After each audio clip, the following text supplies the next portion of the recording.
Channel one TV live है news Meerut मित्र पर मैं हूं आपके साथ नवेद खान। इस वक्त की बड़ी खबर उत्तर प्रदेश के मेरठ से, जहां एआईएमआईएम पार्टी के महापौर प्रत्याशी रहे मोहम्मद अनस ने पार्टी को एआईएमआईएम पार्टी को इस्तीफा दिया है। न सिर्फ इस्तीफा दिया है बल्कि अनस का कहना है, अनस का आरोप है कि एआईएमआईएम कौम का मुसलमानों के भले की बात करती है, लेकिन एआईएमआईएम पार्टी भाजपा को सपोर्ट करती है। यह आरोप लगाया अनस ने। मोहम्मद अनस ने मीडिया से भी साफ तौर पर नहीं लेकिन इशारों में कह दिया कि एआईएमआईएम पार्टी मुसलमानों के हक की सिर्फ बात करती है, लेकिन असल में वो भाजपा को सपोर्ट करती है। आपको बता दें, मेरठ में हुए महापौर चुनाव में एआईएमआईएम पार्टी ने मोहम्मद अनस को मेयर प्रत्याशी बनाकर उतारा था और खुद असदुद्दीन वैसी अनस के चुनाव प्रचार में आए थे। वहीं मेरठ उनके साथ पार्टी के अध्यक्ष शौकत अली भी अनस के चुनाव के प्रचार के लिए आए थे। मेयर के चुनाव में मोहम्मद अनस दूसरे स्थान पर रहे थे। वहीं अब मोहम्मद अनस ने एआईएमआईएम पार्टी को झटका दिया है, बड़ा झटका दिया है, पार्टी छोड़ दी है और न सिर्फ एआईएमआईएम पार्टी को छोड़ा है बल्कि उनकी कार्यशैली पर आरोप लगाए। देखिए मीडिया से क्या कुछ कहा मोहम्मद अनस ने एआईएमआईएम पार्टी छोड़ने के बाद। तहरीक से हट जाती है, जो बड़े बड़े बुलंदबान दावे करती है, जिसका प्रदेश नेतृत्व बड़े बड़े बुलंदबान दावे सूबे के अंदर करता हो, और जिस पॉलिटिकल पार्टी का क्षेत्रीय नेतृत्व तमाम एक मुख्तलिफ दलों के लिए काम करता हो, उस नेतृत्व के दरमियान में रहकर मैं हरगिज़ काम नहीं कर सकता। और मजलिस इत्तेहादुल मुस्लिमीन बात करती है शोषितों की, पिछड़ों की, वंचितों की, लेकिन मजलिस इत्तेहादुल मुस्लिमीन इत्तेहाद की बात भी करती है। लेकिन आप देखिए कि मजलिस इत्तेहादुल मुस्लिमीन में जो लोग गलत हैं, उन तमाम लोगों की हकीकतें सामने आने के बावजूद जब पार्टी को तमाम चीज़ों से वाकिफ़ करवाया, पार्टी सही गलत पे फैसला नहीं कर पाई।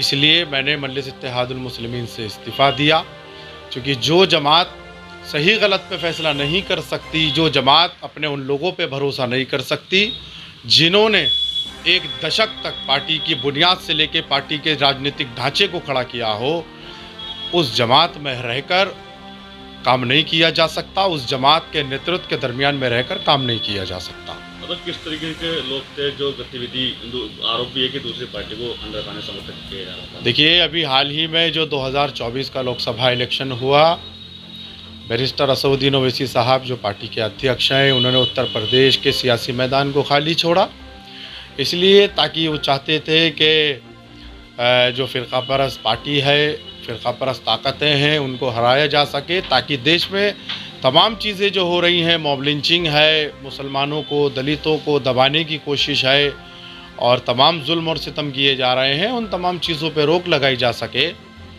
इसलिए मैदान को खाली छोड़ा ताकि सेकुलर जमातों को मौका मिल सके। लेकिन आप देखिए कि जो हमारा क्षेत्रीय नेतृत्व है, वो पश्चिम के नेतृत्व के इशारे पे किसी मुख्तलिफ पार्टी के दरमियान में बैठ के वहाँ पर किस तरह से वो लेन देन की बातों का मामला सामने आया, एक अवामी मसला बना, चौराहों पे चर्चाएँ हुई, सड़कों पे चर्चाएँ की गई कि मजलिस इत्तेहादुल मुस्लिमीन मेरठ का संगठन बिक गया है। ये तमाम इल्ज़ाम मजलिस इत्तेहादुल मुस्लिमीन के सर पर है और मजलिस इत्तेहादुल मुस्लिमीन को ये चाहिए था कि ये तमाम इल्ज़ामात के बाद कमेटियों को भंग किया जाना ज़रूरी था। मैंने भी जितना हो सकता है कोशिशें की कि फ़ैसला लिया, सही और गलत पे फ़ैसला नहीं किया, तमाम चीज़ों को नज़रअंदाज किया।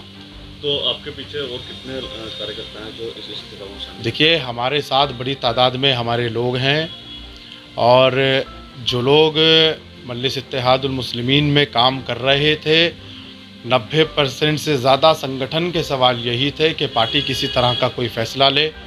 वो लोग पार्टी के कोई भी किसी भी तरह के फ़ैसला ना लेने से मायूस हैं और हमने पार्टी छोड़ी तो तमाम लोगों का समर्थन हमें हासिल हुआ और तमाम लोग हमारे साथ हैं, बड़ी तादाद में लोग हमारे साथ हैं। पार्टी ने आपको मेयर का चुनाव लड़ाया था, कौन सा स्थान आपने प्राप्त किया था, कितनी वोट थे? देखिए, पार्टी ने मुझे मेयर का इलेक्शन लड़ाया, जिसके लिए मैं पार्टी का हमेशा आभारी रहूँगा और मेरठ की आवाम ने मुझे 1,28,547 वोटों से नवाजा था। लोगों ने, आवाम ने मेरे पे भरोसा किया इसलिए कि ईमानदारी से मैं उनका नेतृत्व कर सकूं। लेकिन जहां बात बेईमानी की आती है तो वहां ईमानदारी का उभर के आना ज़रूरी है और आवाम को ये पता चलना ज़रूरी है कि मैं उन लोगों के साथ नहीं हूं जो ईमानदार नहीं है। मैं मेरी आवाम के साथ हूं और इंशाल्लाह आवाम के साथ रहूँगा।